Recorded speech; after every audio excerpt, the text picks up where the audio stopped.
Ən təhlükəli üzləşmə insanın özü ilə olan üzləşmədir. Mən ola bilsin hansısa bir şəxslə üzləşməkdən çəkinirəm, ancaq bunu aşmaq olar. Müdirimlə üzləşməkdən çəkinirəm, auditoriya ilə üzləşməkdən çəkinirəm. Bunları hardasa aşmaq olur, ancaq bir üzləşmə növü var ki, biz onu eləmirik. O insanın özü ilə üzləşmədir, reallığını görməsidir. Üzləşmə belə bir kitabdır və üzləşmə bizi öz fikirlərimizlə üzləşdirir. O fikirlər ki, onu mən özümə də etiraf edə bilmirəm. Hansı ki, mənim həyatımın məhv olunmağının ən böyük səbəbi odur. Bizim bütün pis hisslərin və yaxşı hisslərin, bizim bütün pis davranışların və yaxşı davranışların arxasında nə durur?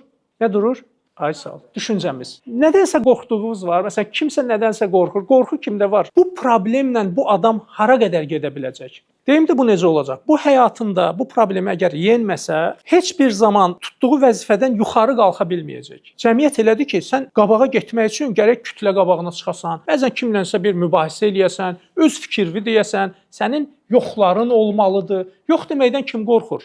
Kim çəkinir? Kimdə çox ağır alınır yox demək? Əslində biraz araşdırsaq, çoxlarında yox deməkdən bir çəkinmək var, içlərində bir qorxu var. Həyat elədir ki, sənin yoxların olmalıdır, bir xətlərin olmalıdır. Üzləşmə sizdə bu problemi aradan qaldıracaq. Ən azı sizə ciddi şəkildə bir istiqamət verəcək.